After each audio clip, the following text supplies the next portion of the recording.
you really want me on the team? What's your approach to recruiting? You want first place, come play with me. You want second place, go somewhere else. Like I would watch Magic play. I'd watch Michael play. And I would see them do these unbelievable things. And I'd say, can I get to that level? I don't know, but let's find out.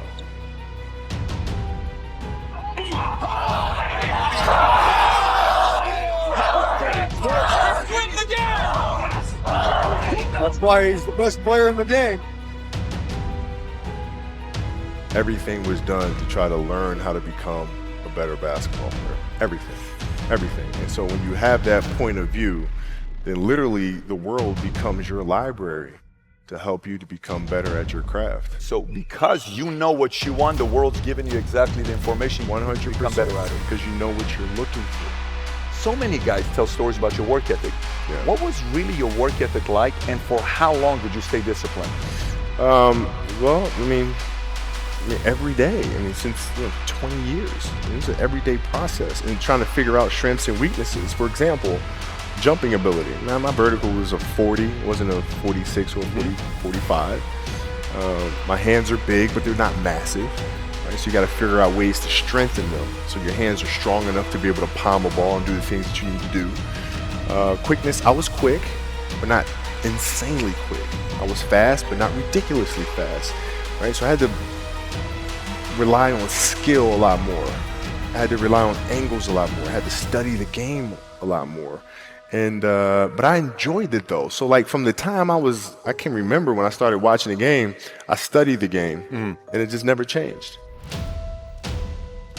It's a good separation for me, emotionally, to be able to put myself in a place where at practice or when I'm training or during games, I switch my mind to something else.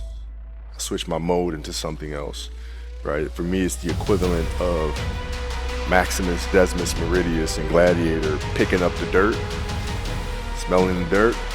It's go time, right? So that was my mental switch. It was like an actor getting ready for a film. You got to put yourself in that cage. When you're in that cage, you are that character.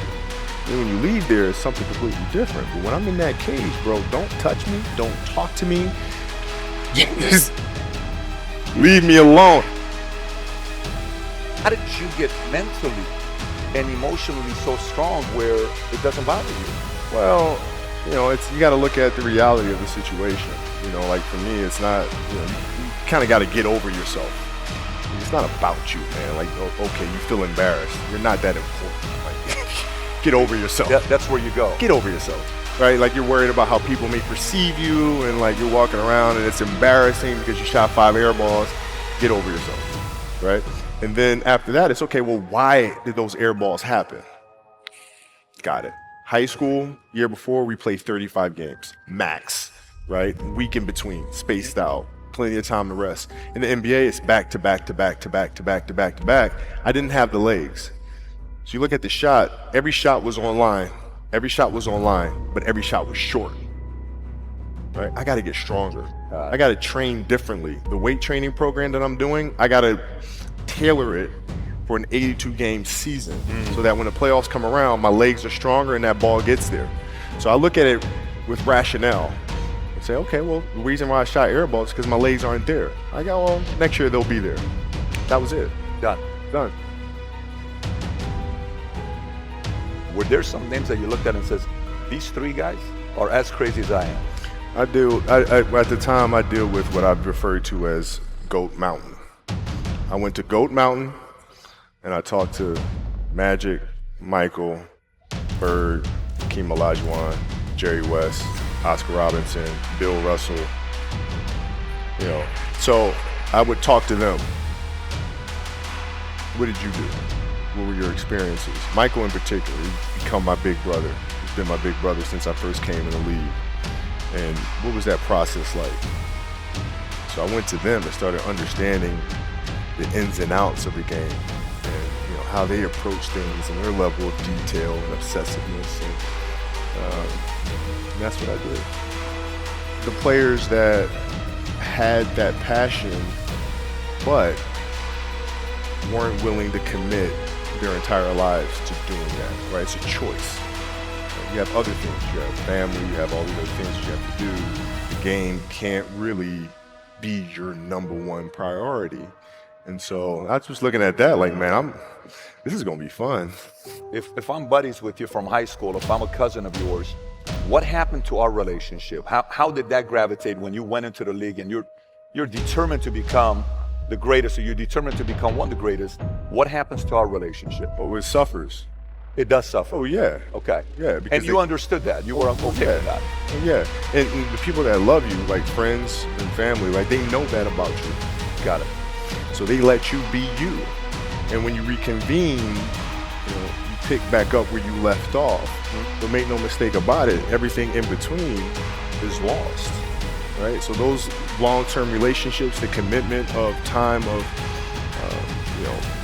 taking vacation. Like I see a lot of players take vacations with other players that are close friends.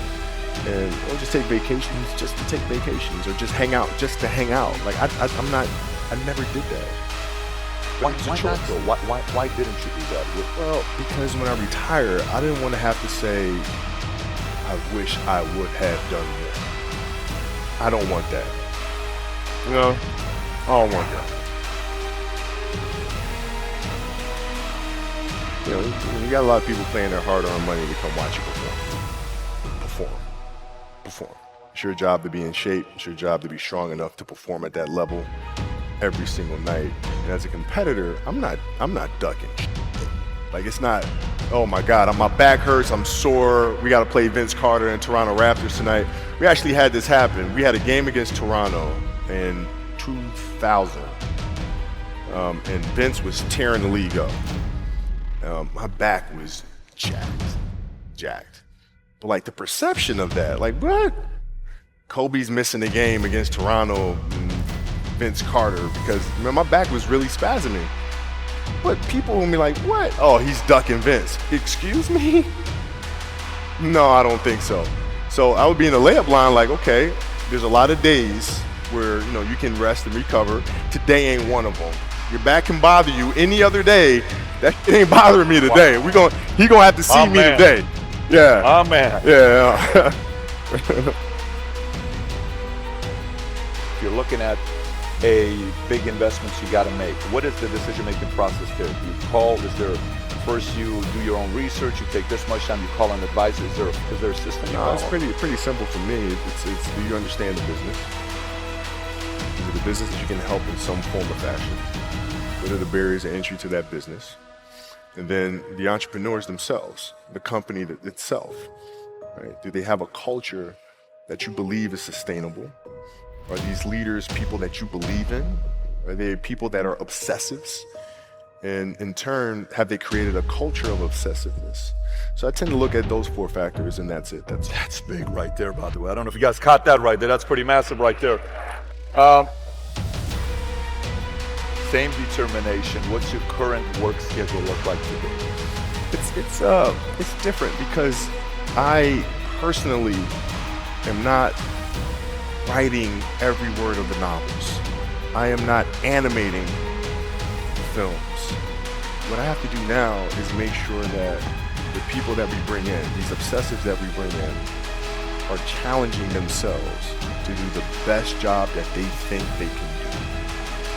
That's what I'm there for, is for them to constantly look in the mirror and self-assess and challenge themselves.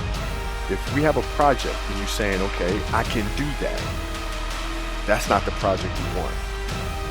The projects that say, I don't know if I can animate that. I don't know how to write that script. I don't know how to do that. Those are the things we want, because through that curiosity, you'll reach a level that you didn't think was possible.